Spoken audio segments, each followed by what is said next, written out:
Hi there, my name's Michael Adams, and this is the story about my loss and what I've done to move forward with my life.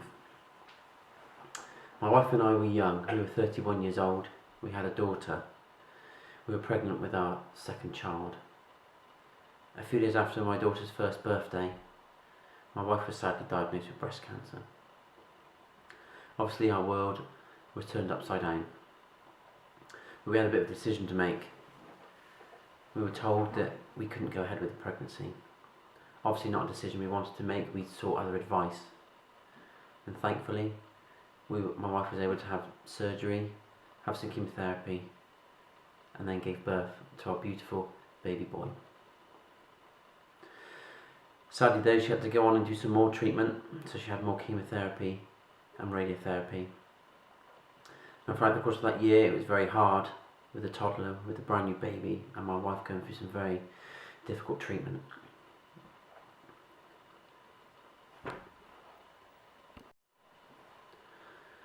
After that treatment, it was time for us to rebuild our lives again. We were lucky to be alive, to be together, and we were happy just being the four of us. We started going on holidays, going to the beach, going for walks, just trying to live our lives like any normal family would. Just being really happy. Then sadly, 18 months later, my wife had a reoccurrence. Initially it was just a small lump that was removed by surgery. Then a few months later, our worst nightmare was to come. The cancer had spread to her brain, to her bones, her liver and her lungs. That then sparked a 10-month battle trying to keep my wife alive. Sadly, she lost her battle on the 1st of March 2013, leaving myself, my daughter who was 4 years old at the time, my son who was 3. I was now a widower, a single parent, and I'd lost my best friend, my wife and my soulmate. I then needed to start looking at how I was going to rebuild my life. So what were the first steps to rebuilding my life? Well, for me it was acceptance. It wasn't accepting that my wife had passed away and I'd never see her again, because that's not something that I can understand or accept. It was more just accepting, but I wouldn't be able to accept that. So for me, not wasting too much time in my own head worrying about that fact. I could put that in a box in my head and move on. The next thing was gratitude. So looking at what I had in my life. I had 2 healthy children. I was healthy. I had air in my lungs. I had a house. I had food on the table. Alright, I'd lost my wife, but I still had a life to lead. I wanted to stay positive. I had 2 young children, and I kind of figured if I was in the corner crying my eyes out about our loss, that's what my children would do. So instead of doing that, I was happy.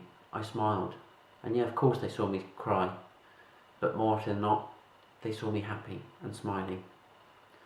I also started writing. So people would ask me, "How are you doing, Mike?"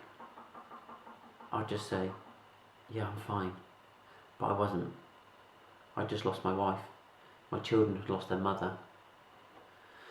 I didn't really understand how I felt. I couldn't really articulate that. So I started writing it down and started putting it all into place and how I really felt. And that really helped me. That really helped me getting through. So looking back on those early months after my wife had passed away, would I change anything? I don't think I would. I made sure I didn't make any big decisions. I kept things as normal as possible. I wanted my children to continue their lives as they were, going to school, going to nursery, seeing their friends, seeing their family. I figured if I changed things around, that would be something different that they don't need. They'd already lost their mother, which is obviously a massive difference in their lives. They didn't need anything else. So a few days after my wife had passed away, life continued as normal. Obviously it wasn't as normal, but for them, their daily routine was exactly the same. I was still the happy, fun dad. We still did all the things that we were going to do anyway. Um, we were just happy. So what advice would I give to anyone going through something very similar? Well, for me, I didn't want to focus on the negatives, so I focused on the positives. I had only known my wife for 7 years, and 7 years is a very short amount of time, but those 7 years were fantastic years. All I remember was happiness and laughter.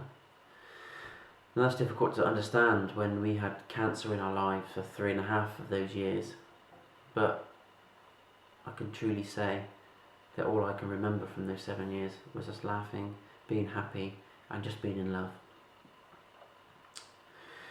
I also think that although it was just 7 years, no matter how many years I had with her, it wouldn't have been enough. So if we got to 50 years together and she had passed away, would I want that to happen? No, I wouldn't. I wouldn't ever want it to happen. So I try and focus on the quality of the time I had with her, rather than how long it was. I think one of the key bits of advice is just to give yourself time. Don't make too many decisions. The grief process is a roller coaster. I think initially there's a lot of adrenaline. Then as life starts to quieten down, going back to your normal routines, one minute you're happy, next minute you're desperately sad. You have to ride those waves. And one of the key quotes that I always tell myself is not to let the sadness of the past affect my present and future. We all deserve a happy life. Not just me, but my children as well.